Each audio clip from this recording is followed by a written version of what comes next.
Honest reflection, but in totality, Monica, we don't often get to hear Caitlin Clark's perspective in quite this level of honesty. And this is an important conversation to continue to have with empathy for everybody involved. So listening to that, what was your reaction? I thought the choice, the word of being fearful of the conversation after a game that she alluded to was interesting, because oftentimes it seems, at least in the larger discourse, and not that there's not an emotional experience for Caitlin Clark, because I believe that it is, but it's the folks that are accused of doing something outside of the parameters of competition that are actually the ones that are fearful when you look at their social medias. This is what I will say.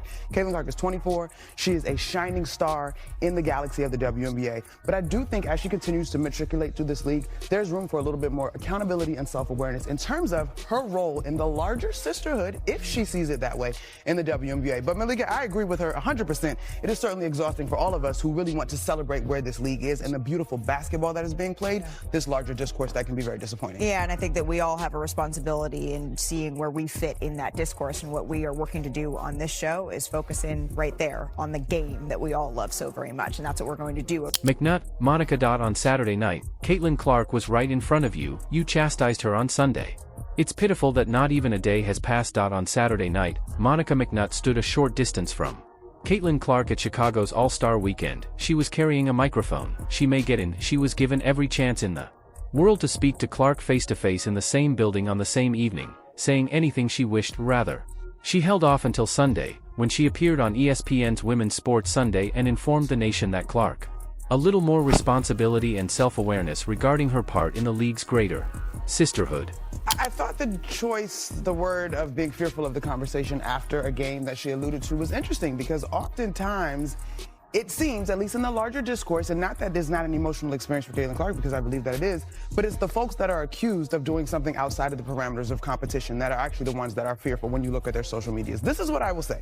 Caitlin Clark is 24. She is a shining star in the galaxy of the WNBA. But I do think as she continues to matriculate through this league, there's room for a little bit more accountability and self-awareness in terms of her role in the larger sisterhood, if she sees it that way, in the W. Little girls with their parents and the fervor and the energy there. Why Same thing. Why her? Well, I was just about to say same thing for Angel Reese when I had a chance to cover their games. But I think Caitlin represented, and again, some of this to me probably is not fair to her, because it was not anything that she said or was truly based on her personality, but she was a white girl from the middle of America. And so she represented a whole lot to a lot of people, whether that is truly what she prescribed to or not.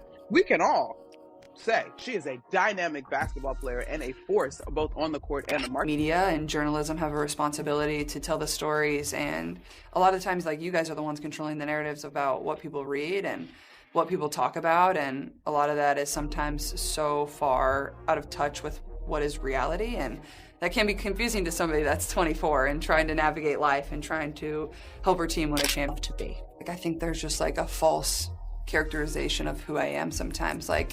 And I get it, like, as a reporter or as a blogger, like, you can write an opinion piece and that's your job and whatever, but at the same time, like, you don't know me. Like, we've never had a conversation. I get people have a job to do, but at the same time, like, don't make accusations about my character and who I am when you don't know me. I understand this is your job and this is your profession and this is what you get to do, and basketball is my profession and what I get to do, and the reason I play it is when I step in between the lines, I love it.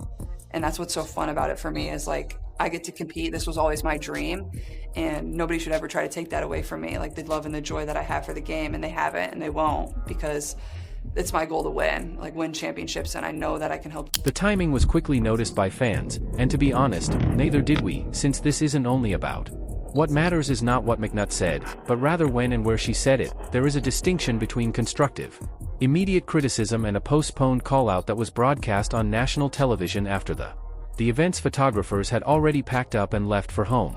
And I swear to God, y'all forgot to fire somebody. I swear to God, you forgot to fire somebody and lay them off. And that person is Monica McNutt. Just take the Mac off of it. Monica Nutt.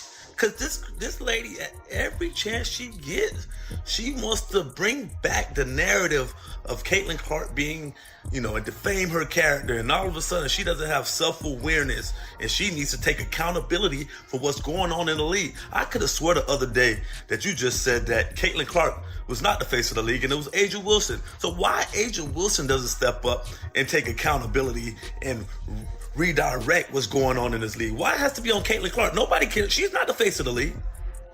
She's not the face of the league, right? According to you. But now you want her to take accountability and self-awareness to the other players in the sisterhood of the WNBA. What sisterhood? Because context is important, here is the exact line. "I do believe that as she continues to matriculate through this league," McNutt stated. Regarding her place in the greater scheme of things, she could be a little more self-aware and accountable. Sisterhood in the WNBA, if that's how she views it. To put it simply, Caitlin Clark isn't doing enough. That's a lot of words for her fellow players, and it is her responsibility to address that. This league, and they're the one that's causing everything that goes on around to the other players. The threats, the this, the that is Caitlin Clark fans. That's what she just did. That's the narrative you spew. That's the one you keep pushing. Caitlin Clark came out in her interview and she said, "Hey guys, it's a lot of pressure on me that I have to figure out everything for everybody. Whatever I say, it gets taken another way. However I play, it gets taken another way. I'm not that person that y'all are trying to make me out to be. I just want to hoop. Let's keep it basketball. I want to play basketball. And every chance y'all get, even though y'all are saying that the media need to take more accountability and redirecting it to basketball, Monica McNutt for ESPN, the Nut, gets on there, and the first chance she gets, she takes." The issue is that Clark never agreed to serve as the spokeswoman for the sisterhood. She enrolled in a basketball program. Win games and advance professionally. Additionally, each and every time someone has questioned her about the controversy surrounding her, she has made an effort to return the discussion to the court. Therefore, when someone with a national platform declares that it's not analysis, she should be more conscious of a position for which she never applied. No one assigned the task her, and then a public grade for failing it. NBA and all the people that follow the WNBA and try to promote the WNBA don't understand that Caitlin Clark's game resonates with us. I say this every day, and every day I got to deal with somebody else dumb in the media. Caitlin Clark's game resonates because she's got flair, she's got flash, she's got style. I said this before, and I'll say this again. We saw Sue Bird's game. We saw Diana Taurasi's game. Kim Mulkey was Sue Bird before Sue Bird became Sue Bird. We've seen it. We haven't seen Caitlin Clark. The folks that cover the NBA, these people that play in the NBA, these people that cover the NBA, I said these people, all of you, black, white, green, purple. Why don't you understand a very simple thing? Her game is dynamic. Like Diana Taurasi was like a jackass to Caitlin Clark. Why? Her game is what people are drawn to. And then you go to the personality. Her game is different than any WNBA one. This is what makes it even more painful. McNutt used the term matriculate, as if Clark were still employed. Way through an orientation procedure of some sort. This is an Olympic gold medalist, a past National Player of the Year, and possibly the most influential rookie in league history. She's not a first-year student trying to locate the cafeteria. In terms of revenue and viewership, she already has the league on her side, and people are telling her that she still has not mastered the room's social norms. What the league has to offer is yourself and Paige Beckers and Asia Wilson. The list goes on and on. Yeah. And yet so much of the discourse feels completely and totally unrelated to that.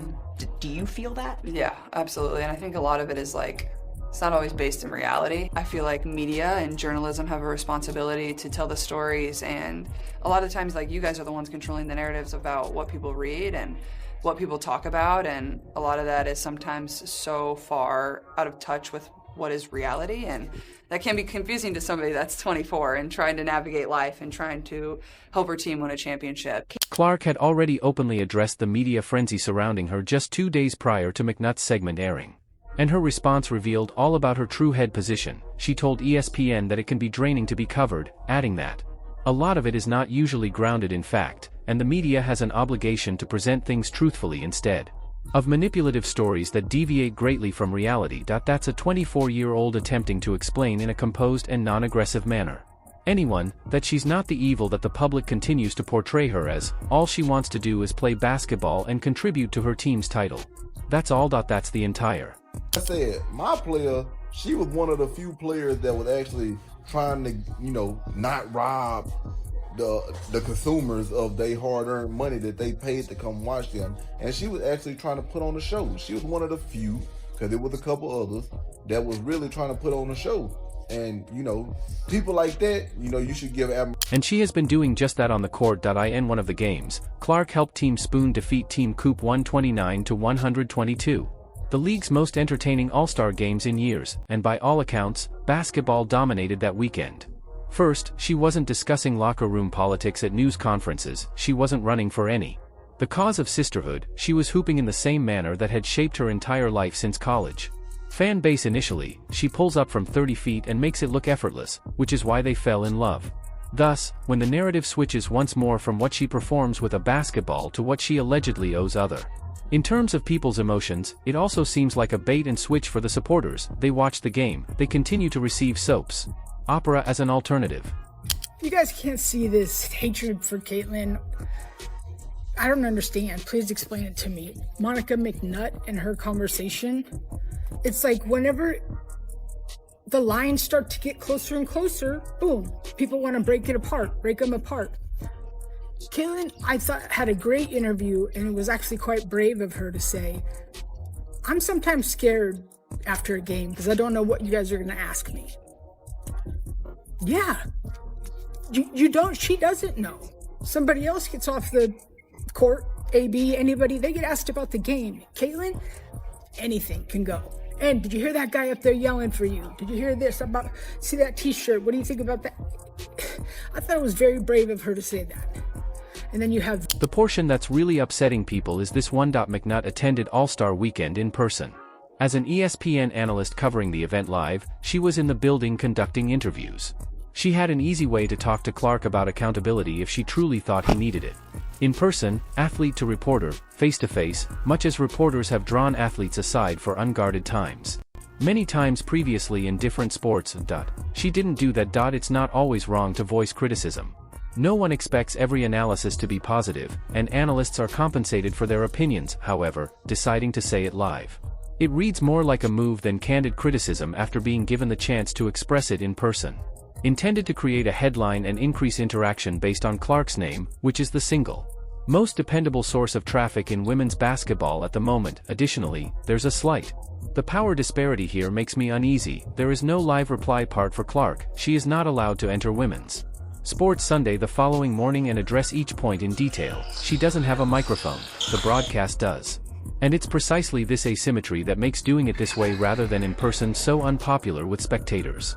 And that's what we're going to do over the course of this. Now, keep in mind, y'all, this came directly after Caitlyn Clark did her interview speaking on the people that get on TV and say stuff like this. This came right after that. And then Doofus gets up there and says this, a bunch of malarkey, continuing to carry on the exact same things Caitlyn was talking about. And then people talking about sisterhood. Bro, this is a job. Just like all y'all that's watching this. You go to your job, you clock in, you do what you got to do, you go home. Just like they clock in, go to practice, go home. Clock in, play the game, go home. Of course, you got your treatment, all that, but still, that's just what it is. It's a job. This whole sisterhood stuff is part of the problem. Because the sisterhood want to hate on Caitlyn for benefiting the sisterhood just because she don't want to bend the knee and kiss feet and two cheeks. Y'all be in y'all feelings. So I'm going to ask this question like I asked again. If we talking about basketball plays, so why hasn't, I'm going to use Olivia Mouth and Paige Beckers because they are top ball handlers in the WNBA. The criticism has been swift and loud. In short, former NFL player Jeff Schwartz stated, "It's clear that reporters for the league simply dislike Clark, and the level to which nothing she accomplishes will ever be sufficient, and their expectations of her are simply unachievable." Another admirer commented that McNutt is essentially accusing Caitlyn of failing to accept responsibility for how others responded to what was done to her. It sounds rather backwards when spoken aloud. Another person brought up the fact that this is a professional sport league, not a sorority, and that no one in any other sport is instructed to be loyal to their colleagues and forebears simply for being at the top, because it's true, the final point truly cuts deep. Male athletes don't typically receive discussed whether they're doing enough to promote their sports brotherhood in a talk on national television. Additional enthusiasts probed even deeper, pointing out that Clark has consistently acknowledged teammates, publicly complimented opponents, and participated in league projects without grumbling. That she is not self-aware doesn't really fit with someone who had already. In an interview, he calmly and simply addressed this issue. It's difficult to determine what someone lacks self-awareness when it is evident that they have been considering the very question posed to them. Sisterhood. You know what she's saying, right? She's not saying all women. She's talking about the black women. Monica McNutt's mad racist, guys. Mad racist. Now, here's the thing. If you embrace Caitlin Clark a little bit more instead of hating on her all the time, she would definitely be a larger role. I think Caitlin Clark has done enough for the WNBA. My God, it's like never enough for this woman. Never enough. This is the same woman that thought Angel Reese should have won Rookie of the Year. She was pushing Angel. She's like, if the records are better, if Angel Reese has a better record, you got to give the nod to Angel Reese. Guess what? How many votes Angel Reese got? 1. And then she said, well, the reason why she got all this fame because she's white, not because she broke a whole bunch of records or broke 62 records in the WNBA the same year or got first all team as a rookie. Yeah, none of that. None of that. Broke cis record. Nah, no matter. No matter. Nah. Additionally, McNutt didn't make this comment in a vacuum. She has previously traveled this path with Clark. She was criticized in 2025 for arguing that Clark should only receive 60% of the credit for the Fever, which made the playoffs, a remark that prompted supporters to question why her achievements were being undervalued in real time while, in fact, the team was winning. When a pattern persists, it's not a conspiracy idea. Reiterating, there is a fresh McNutt comment that becomes popular every few months for the same fundamental reason. It downplays what Clark achieves on the court while highlighting her alleged lack of performance off it, and the same cycle is repeated each time. After the video gets viral, fans strongly object, McNutt doesn't really back down, and a few months later, the entire incident occurs once more, with somewhat different